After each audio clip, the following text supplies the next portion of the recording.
Hi everyone, we are starting with a new module and the module is chapter D. In that the first topic we are studying is D1, which is surds and indices. It's a pretty simple straightforward formula based topics.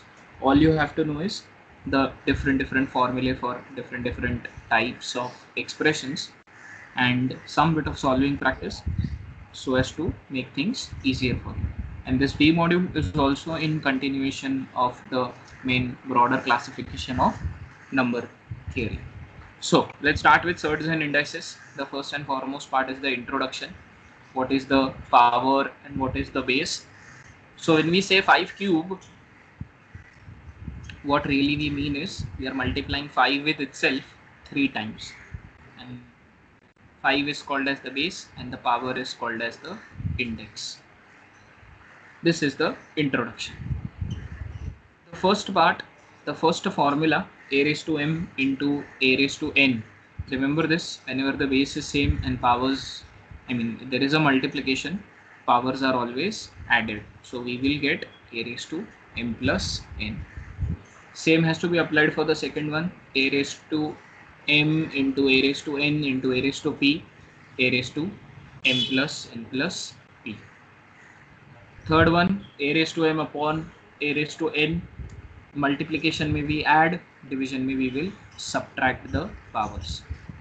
A raised to m minus n. A raised to m the whole raised to n, powers will be multiplied, we will get a raised to mn. Fifth one, nth root of a is a raised to 1 by n. Sixth one, nth root of a raised to p, a raised to p by n. A raised to minus n is 1 upon a raised to n. A raised to 0 is 1. Anything raised to 0 is 1 provided the base is not equal to 0. The particular thing about these formula is that formula number 5 and 6, wherein which we have the fractional power. Whenever the power is a fractional power, they are called as surds. So remember that. Next formula, a into b the whole raised to m, obviously, and a upon b the whole raised to m. The power m has to be distributed to both of the terms. So a raised to m into b raised to m and a raised to m upon b raised to m. But some few more properties of indices. If a raised to m is equal to a raised to n, then if powers are if the bases are same, and there is a equal to sign in between, the powers has to be same, but there are some 3 specific values of a for which this may not be true. Except those 3 specific values, this will always be true. So m is equal to n, the powers will have to be equal as long as a is not equal to -1, 0 and +1. The second one, a raised to m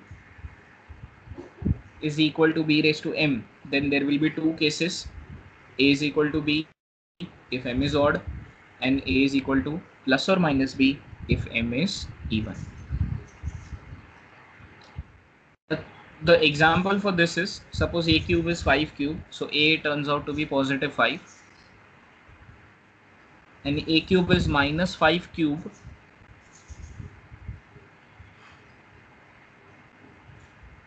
a turns out to be minus 5. So whenever the power is odd, a is equal to b. But for even powers, it may not be the same because a square is 5 square.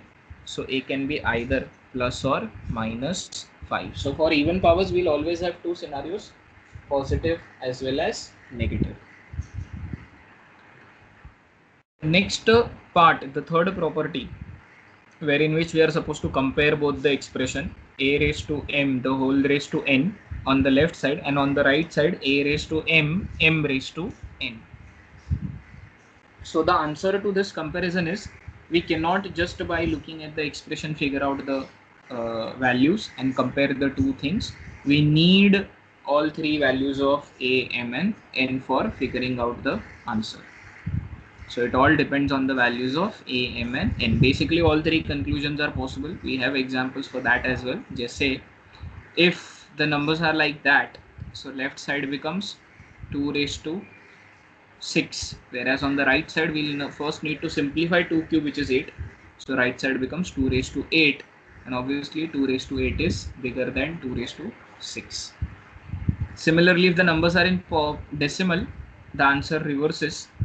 0.5 raised to 6 on the left side and 0.5 raised to 8 on the right side. So 0.5 raised to 6 is bigger than 0.5 raised to 8. And for all you know, if numbers turns out to be like that, then both the left and right side will be equal. Both will have 3 raised to 4. So all three results are possible. So hence we are saying that just by looking at the expression, we won't be able to compare. We would require all the three values of a, m, and n. Then after this, there is something called as rationalization. Rationalization is nothing but multiplying by the conjugate on both numerator and denominator. Conjugate sounds like a fancy word. All you have to do is change the sign. So if this is the surd, 8 upon root 5 plus root 3, the conjugate of that is root 5 minus root 3. So we'll multiply by root 5 minus root 3 on both numerator and denominator. In the denominator, I hope you can see that you have a plus b and a minus b, which is a square minus b square, the formula, algebraic formula from C3 operations on numbers. Then that gives you 5 minus 3, which is 2 in the denominator. In the denominator you have 2, in the numerator you have 8, that gets reduced, 2 4s are 8, and you get 4 root 5 minus 4 root 3. This entire process by multiplying the conjugate in both numerator and denominator is called as rationalization. So this is what you need to remember. Folks, that's it from this very small topic of surds and indices. Go through this one more time. If you know the formula, only then you will be able to simplify the expressions and you will be able to solve the question. So do practice. If you have any concerns and questions, do let us know. Thank you so much.